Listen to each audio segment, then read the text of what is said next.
David had always considered himself unremarkable. At 32, he worked remotely as a software developer, lived alone in a modest apartment in Seattle, and his most exciting weekly event was deciding between Thai or Indian takeout on Friday nights.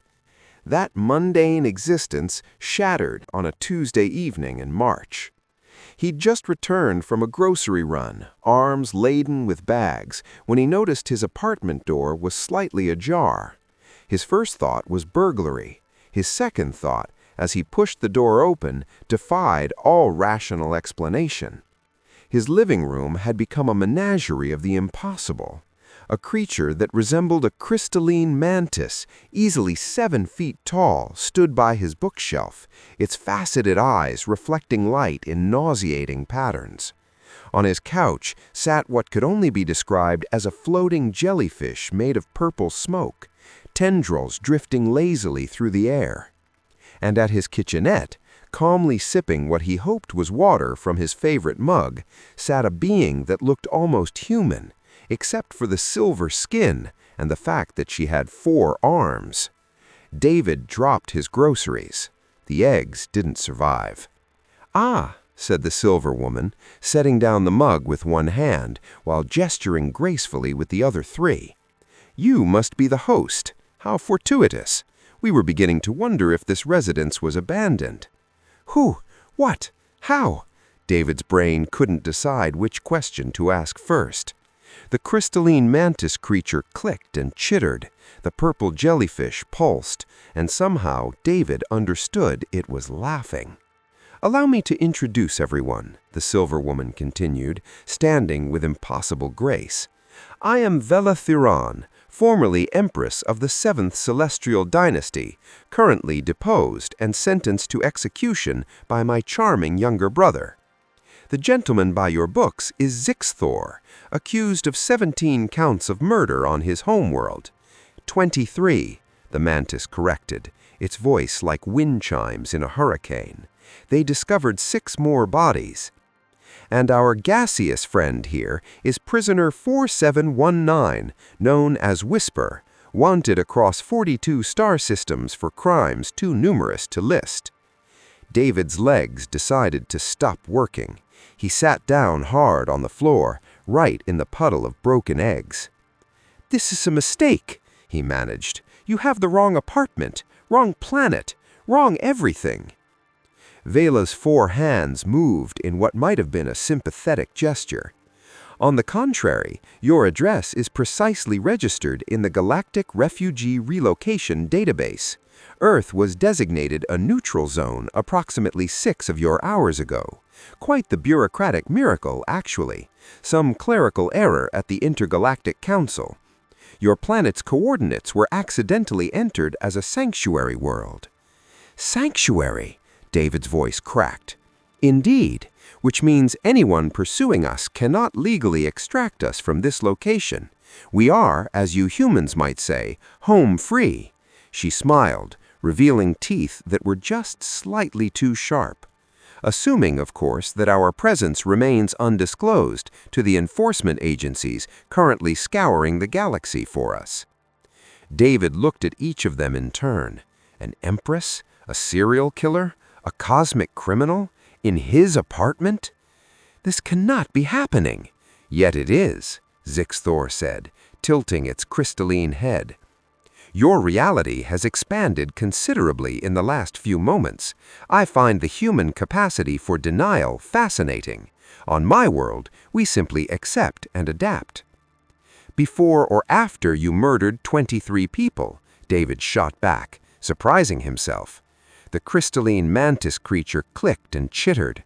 The purple jellyfish pulsed, and somehow David understood it was laughing.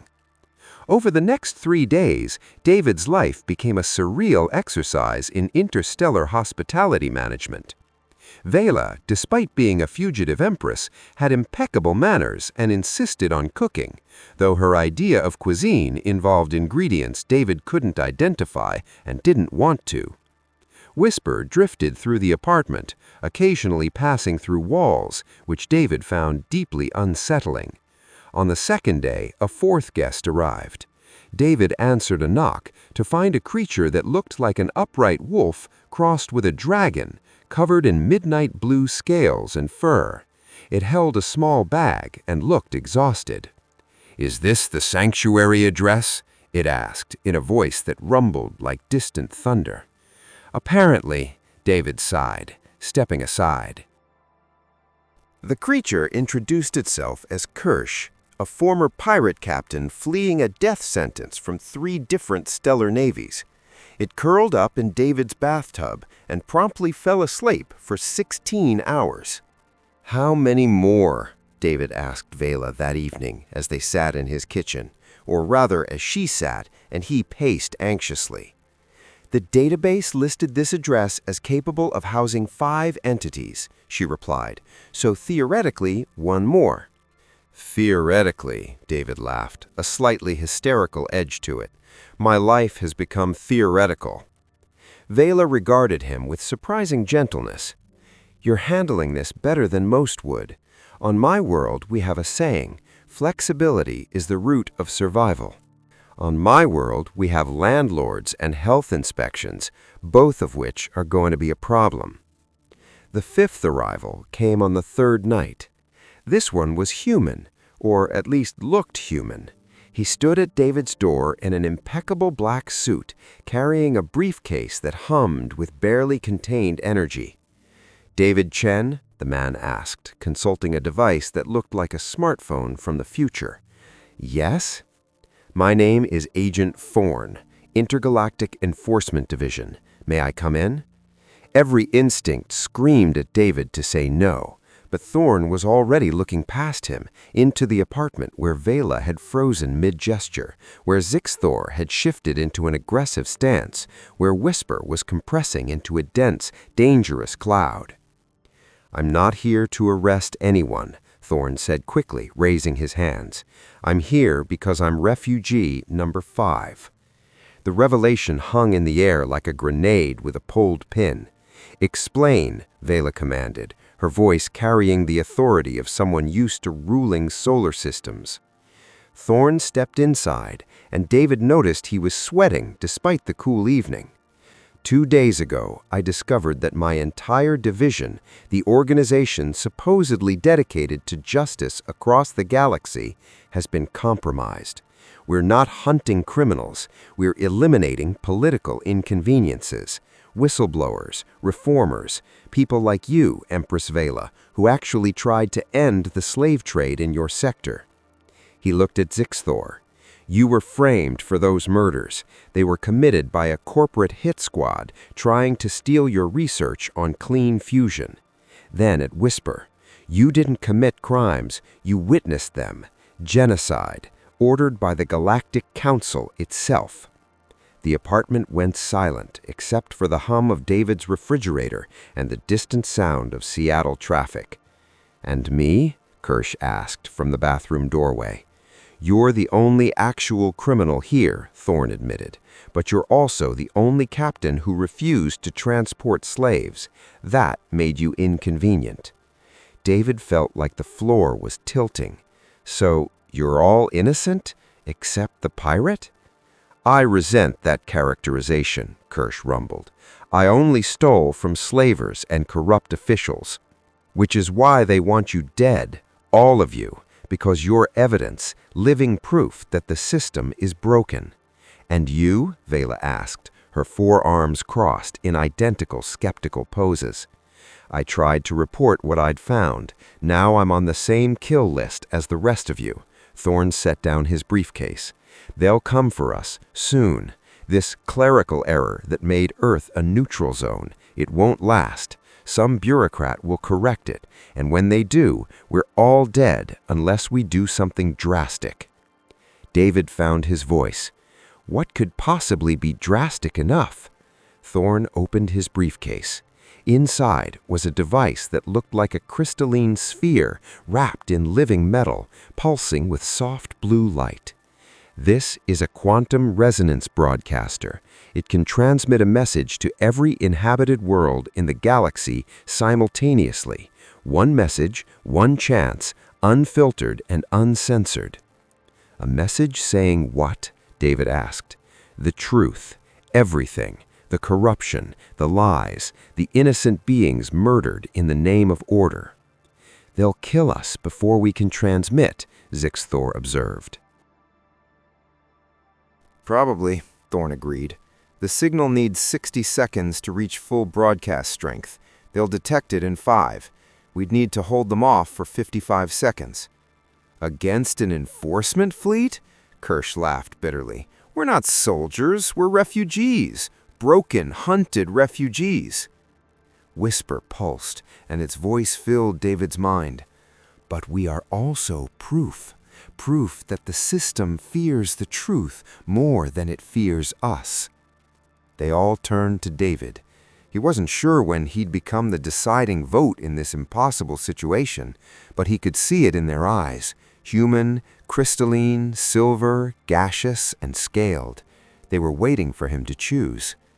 This is insane, David said. You're asking me to help you start an intergalactic war. No, Vela corrected gently. We're asking you to help us tell the truth. What comes after is not ours to control. David looked around his apartment.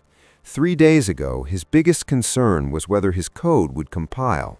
Now he was contemplating treason against a galactic order he hadn't known existed. Why me? He asked. Why is my opinion important? Because this is your world, Thorn said. If we do this, Earth becomes part of the story, part of the conflict. Your species will be noticed, evaluated, possibly targeted. We can't make that choice for you. David walked to his window and looked out at Seattle. Lights sparkled in the darkness. Somewhere down there, people were having normal Tuesdays, worrying about mortgages and relationships and whether they'd remembered to feed the cat. He thought about truth and lies, about systems of power and the people they crushed to maintain themselves. He thought about eggs broken on the floor and how you couldn't put them back together, but you could decide what to cook next. How long until they correct the clerical error? David asked. Thorn checked his device. 6 hours, maybe 7. And how long to set up this broadcast? 20 minutes. David turned back to face his impossible house guests. Then I have one condition. When you broadcast your message, you start with a warning to Earth. Tell humanity what's out there. Give us time to prepare for whatever comes next. We deserve that much. Vela smiled, and this time it was warm. You have the heart of an empress, David Chen. I have the heart of someone who just wants to do the right thing, even when it's terrifying. They set up the broadcaster in the center of David's living room, cables snaking across the floor like silver serpents. Thorn programmed it with shaking hands, while Vela composed the message, a recounting of corruption, murder, and systemic brutality that had persisted for millennia across hundreds of worlds.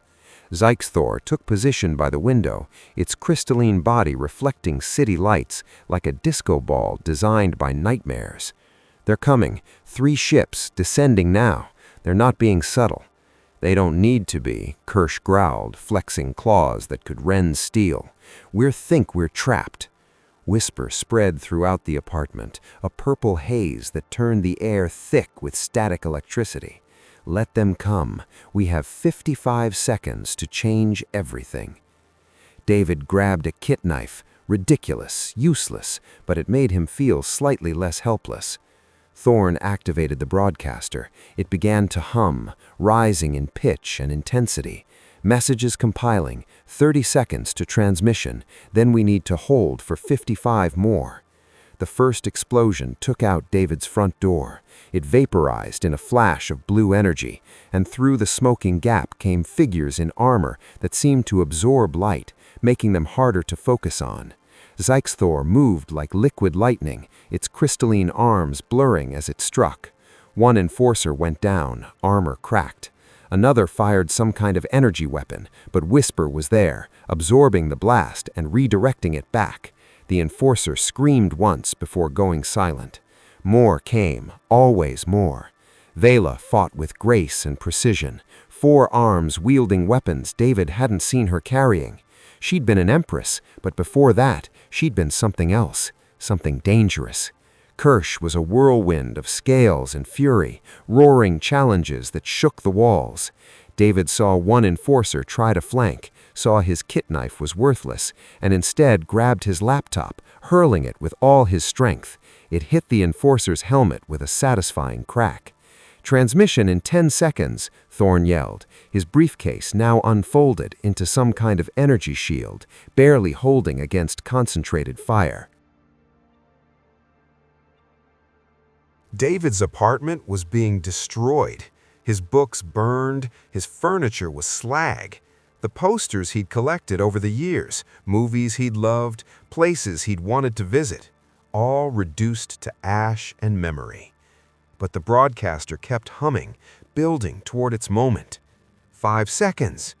An enforcer broke through, weapon aimed directly at the broadcaster. David didn't think, he just moved, throwing himself between the alien device and certain death. He felt the heat of the blast, felt pain explode through his shoulder, felt himself falling. "Now!" Thorne screamed. The broadcaster activated. For one perfect second, David felt it. The message expanding outward at quantum speed, reaching across the galaxy faster than light, faster than thought. Billions of beings, all receiving the truth simultaneously. He felt their shock, their anger, their awakening. Then, everything went white. David woke up in a hospital, a human hospital, with human doctors who looked very confused. "You've been asleep for 3 days," one doctor said. "You were found in your apartment after some kind of gas explosion. You're lucky to be alive." "The others?" David croaked. "Others? You were alone when the firefighters found you." David closed his eyes. Gone, then, scattered to whatever corners of the galaxy refugees run to. He hoped they'd made it, hoped the message had mattered. 2 weeks later, David was released. His apartment was condemned, but his landlord was weirdly understanding about the whole thing. Insurance, surprisingly, covered most of it. He was staying in a hotel, watching the news, when he saw it. A press conference at the United Nations, an announcement that humanity had been contacted by extraterrestrial intelligence, that we were being invited to join a reformed galactic council, that recent revelations about corruption in the previous system had led to massive reforms, that a group of brave refugees had changed everything. David smiled. His phone buzzed, a message from an unknown number. "Thank you, V." Another buzz. "Your world is safe. The truth protected it. T." A third. "Try not to get involved with any more refugees. It's terrible for your health. K." A fourth message was just a purple emoji, whisper in its own way. And finally, 23 was the correct number. "I've been pardoned and cleared. Justice, it seems, occasionally works. Thank you, David Chen. Z." David sat in his hotel room, looking out at a world that had just learned it wasn't alone in the universe, and felt something he hadn't felt in a long time. Pride. He'd done something that mattered, something impossible, something that would echo across the stars. His phone buzzed one last time, a news alert. Earth officially designated as Galactic Neutral Zone, first permanent off-world embassy to be established in Seattle. David laughed until he cried. Some clerical errors, it turned out, were worth keeping.